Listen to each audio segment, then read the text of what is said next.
Los objetivos del presente capítulo son los siguientes. Primero, conoceremos los diferentes tipos de necesidades que existen. Segundo, definir qué es la economía y distinguir entre microeconomía y macroeconomía.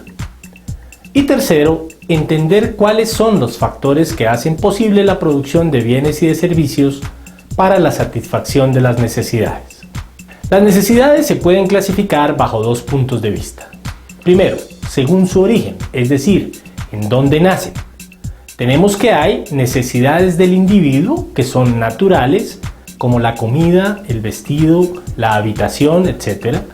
O sociales, de relación con otros individuos, como el casamiento, la recreación, los funerales, etc. Segundo, tenemos necesidades de la comunidad, es decir, de la sociedad. Dentro de esta encontramos las necesidades públicas, como son la defensa nacional, la policía, la justicia, etc. O necesidades colectivas, como el transporte, el servicio de salud, etc. Segundo, tenemos necesidades según su carácter, es decir, ¿qué es lo que satisface? Encontramos entonces necesidades primarias o básicas tales como el alimento, el vestido o la vivienda, a las cuales llamamos de primera necesidad. Y encontramos las necesidades secundarias, como los deportes, el turismo, la cultura, la recreación, etc. Con base en las variables descritas, podemos ahora encontrar una definición para la economía. Y decimos que es una ciencia que estudia cómo la sociedad debe administrar y asignar de la manera más eficiente los recursos escasos para poder producir bienes y servicios y distribuirlos entre los distintos individuos.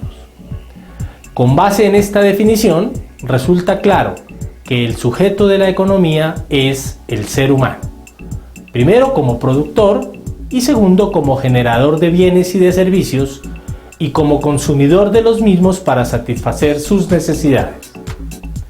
De tal modo que el objeto de la economía lo van a constituir los bienes económicos, vale decir, aquellos que cumplan dos condiciones. Son escasos, pero son útiles, es decir, nos cuesta conseguirlos, pero sirven para la satisfacción de las necesidades.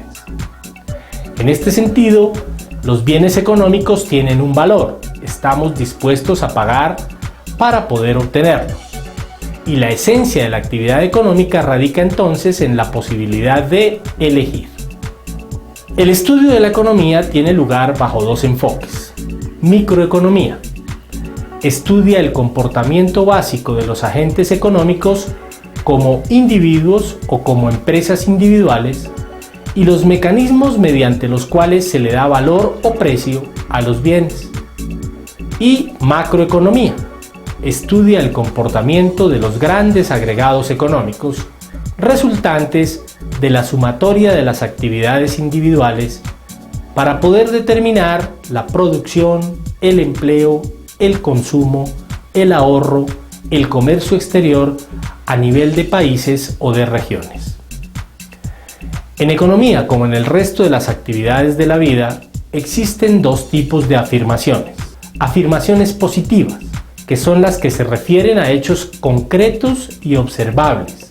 No requieren mayor grado de explicación. Es la realidad tal como es. Hablamos entonces de economía positiva. Ejemplo, un incremento del salario genera un incremento del consumo. Afirmaciones normativas son las que conllevan juicios de valor. Me parece, yo opino que, etc. Se refiere a lo que debería ser. Hablamos entonces de la economía normativa que funciona en base a una norma generalmente adoptada por una mayoría. Ejemplo, es conveniente reducir los impuestos para aumentar el consumo. Veamos ahora cuáles son los recursos o factores con que cuentan las personas naturales y jurídicas para poder producir los bienes y servicios que requiere la sociedad.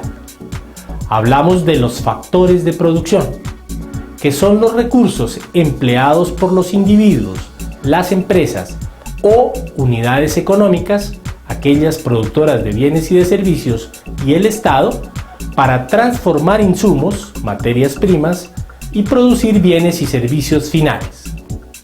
Identificamos los siguientes factores. La tierra, como un espacio físico en el cual podemos movilizarnos y desarrollar nuestras actividades.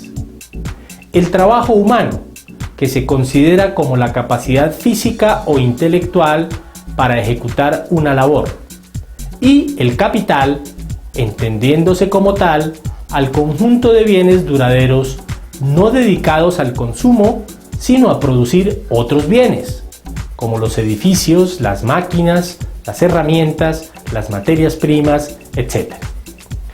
El dinero, que generalmente lo consideramos como capital, solamente lo podríamos considerar así en la medida en que se transforme en otros bienes productivos. Reforcemos los conceptos. Capital humano son los conocimientos y cualificaciones adquiridos por los individuos por medio de la educación y la experiencia. Incluye la capacidad física y el know-how. Capital físico hace referencia a la cantidad, stock, de bienes, insumos, equipos y bienes inmuebles que se emplean para producir otros bienes y servicios. Capital financiero son los recursos monetarios que permiten financiar la adquisición de todo lo necesario para desarrollar una actividad. Capital humano, capital físico. Debe considerarse como factor de producción solo cuando se convierte en capital físico o en capital humano. Veamos ahora cuáles son los sectores de la producción que se pueden identificar en la economía de un país. Primero, sector primario. Incluye las unidades económicas que generan bienes provenientes de actividades extractivas, agrícolas y forestales. Segundo, sector secundario. Identifica a las unidades económicas que realizan actividades transformadoras de bienes y servicios. Agregan valor a las materias primas utilizadas. Tercero, sector terciario. Requiere que las unidades económicas posean conocimiento, información y organización que les permiten ofrecer y vender los bienes y servicios. Se refiere a la intermediación.